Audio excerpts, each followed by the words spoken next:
soda. Remy boys that know it. Fast money don't slow.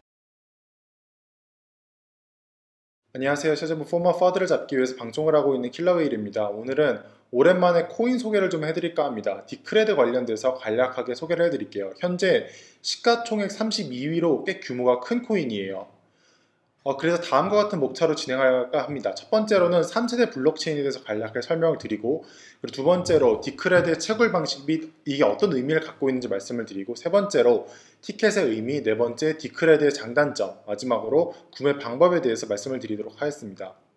3세대 블록체인에 대해서 좀 말씀을 드리고 싶은데, 여러분도 아시겠지만 비트코인을 1세대 블록체인 혹은 암호화폐라고 일컫고, 스마트 계약서 개념이 들어간 이더리움 같은 경우는 2세대 블록체인이라고 말을 합니다. 근데 이거를 뛰어넘을 이제 3세대 블록체인에서 가장 핵심적인 부분은 뭐냐면, 핵심적인 요소는 온체인 가버넌스라고 생각을 하시면 됩니다. 온체인 가버넌스 정말로 간략하게 말씀을 드리면, 커뮤니티가 합의할 수 있는 알고리즘이 있는가 없는가, 합의할 수 있는 플랫폼이 있는가 없는가에 대한 얘기라고 생각을 하시면 돼요. 그래서 여러분들이, 그리고 많은 분들이 망각하시는 게 있는데, 암호화폐는 소프트웨어입니다. 그러니까 이게 어떤 의미를 갖고 있냐면, 소프트웨어를 만들어 보신 개발자나 아니면 소프트웨어 기획하신 분, 디자이너 분들 모두 다 아시겠지만, 완성도가 100%인 소프트웨어를 만드는 것은 불가능하다고 보시면 됩니다.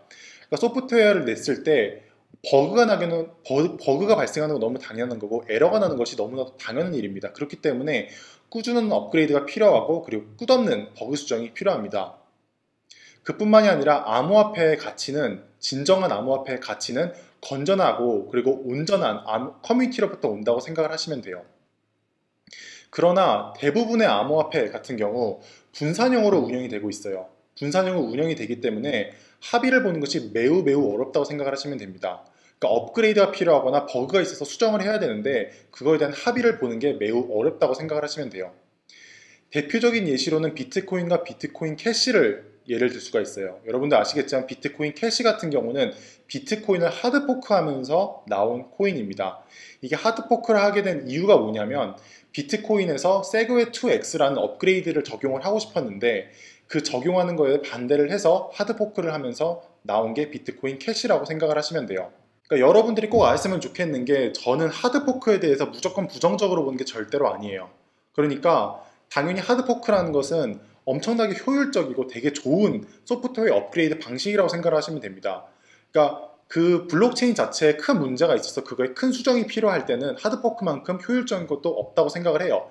그러나 만약에 합의할 수 있는 알고리즘도 없고 합의할 수 있는 플랫폼이 없는 상태에서, 소통도 제대로 안 되는 상태에서 하드포크를 하게 될 경우 커뮤니티가 나누어지고 커뮤니티가 분산된다고 생각을 하시면 됩니다. 그래서 그 부분에 대해서는 좀 부정적으로 보고 있어요.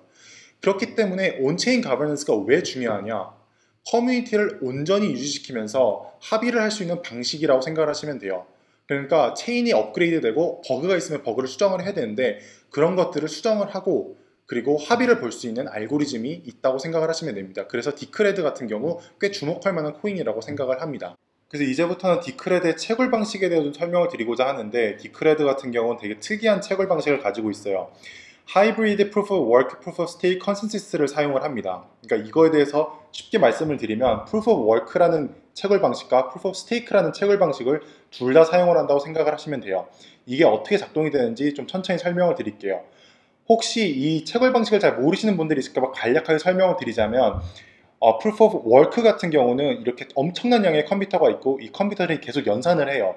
그래서 이 블록체인의 안정성을 유지시켜주고 거래 장부를 만든다고 생각을 하시면 됩니다. 그에 비해서 프루프 오브 스테이크 같은 경우는 일정량의 코인을 동결을 시켜야지만 채굴에 참여할 수 있는 방식이라고 생각을 하시면 돼요. 그런데 아까 말씀드렸다시피 디크레드 같은 경우는 프루프 오브 워크와 프루프 오브 스테이크를 모두 다 사용합니다. 그래서 현재 디크레드 같은 경우 한 블록을 생성할 때마다 20.33 디크레드가 생성이 된다고 생각을 하시면 됩니다. 근데 이거 같은 경우는 양이 계속 감소한다고 생각을 하시면 돼요. 이거에 대해서 좀 이따 저 자세하게 말씀을 드릴게요. 그래서 현재 한 블록을 생성할 때마다 20.33 디크레드가 나오는데, 이 중에서 60%는 Proof of Work 채굴자한테 가고, 30%는 Proof of Stake 채굴자한테 가고, 10%는 발전 기금에 사용이 됩니다. 이거에 대해서 더 자세하게 말씀을 드릴게요. 여러분도 아시겠지만 비트코인이 처음 나왔을 때 한 블록을 채굴할 때마다 50개의 비트코인이 나왔어요. 근데 그게 반으로 얼마 지나지 않아서 줄어들었습니다. 25개, 12.5개 이런 식으로 halving, 그러니까 반으로 줄어드는 거라고 생각을 하시면 돼요. 그에 비해서 디크레드 같은 경우는 아까 말씀드렸다시피 현재는 20.33 디크레드가 한 블록을 생성할 때마다 나오는데 이게 6144 블록마다 약 1%씩 줄어든다고 생각을 하시면 됩니다. 그러니까 비트코인과 비슷하게 디크레드도 시간이 지날수록 희소성이 높아진다고 생각을 하시면 돼요. 그래서 디크레드 같은 경우는 아까 계속 말씀을 드리자면 Proof of Work와 Proof of Stake를 사용을 하는데 이 Proof of Work 같은 경우는 비트코인 채굴 방식과 그렇게 다르지 않습니다. Proof of Work는 거래 장부를 만들고 이 블록체인의 안정성을 유지시켜준다고 생각을 하시면 돼요. 근데 Proof of Stake가 되게 특이한 방식으로 진행이 돼요.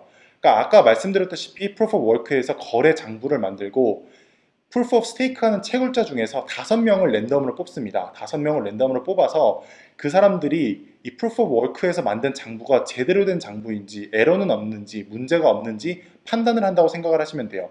5명을 랜덤으로 뽑고 그 중에서 3명 이상이 이 장부에 문제가 없다라고 판단을 했을 때 블록이 생성이 된다고 생각을 하시면 됩니다. 그러면 현재 디크레드 채택하고 있는 이 Proof of Stake 채굴 방식에 아무나 참여할 수 있느냐? 그것은 아닙니다. 이 Proof of Stake에 참여하기 위해서는 티켓이란 게 필요해요. 티켓이 현재가 94.83 디크레드입니다. 꽤 비싸요. 근데 이 티켓 같은 경우는 이 수요와 공급에 따라서 가격이 계속 변동이 있다고 생각을 하시면 됩니다.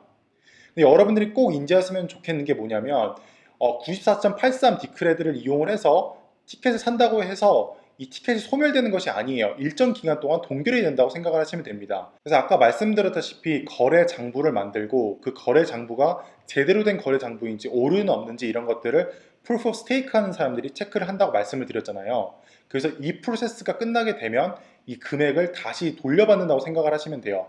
그러니까 예를 들어서 제가 한 티켓을 94.83 디크레드를 이용을 해서 샀어요. 그래서 그걸 일정 기간 동안 동결을 시켜놓고 이 프로세스가 끝나게 되면 그 금액을 돌려받을 뿐만이 아니라 일정량의 수익을 얻게 된다고 생각을 하시면 됩니다.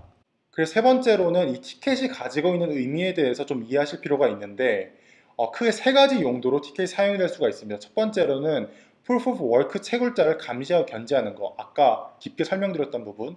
그리고 두 번째로는 온체인 가버넌스에 사용이 될 수 있고, 세 번째로는 폴리테이와 워커 프로포절에 사용이 될 수가 있습니다. 이거에 대해서 진짜 간략하게 설명을 드릴게요. 개념 자체가 너무 어렵기 때문에 간략하게 설명을 드리도록 하겠습니다. 그래서 먼저 온체인 가버넌스에 대해서 말씀을 드리고자 하는데, 그러니까 체인에 엄청나게 큰 변화가 필요할 때, 이 블록체인에 큰 변화가 필요할 때 투표를 할 수 있다고 생각을 하시면 돼요. 간략하게 비유를 드리자면 대국민 투표라고 생각을 하시면 됩니다. 대표적인 예시로 예를 들어서 뭐 디크레드의 라이팅 네트워크를 사용할 것인가 말 것인가에 대해서 대국민 투표를 올릴 수가 있고 거기를 티켓을 사용해서 투표를 할 수 있다고 생각을 하시면 됩니다.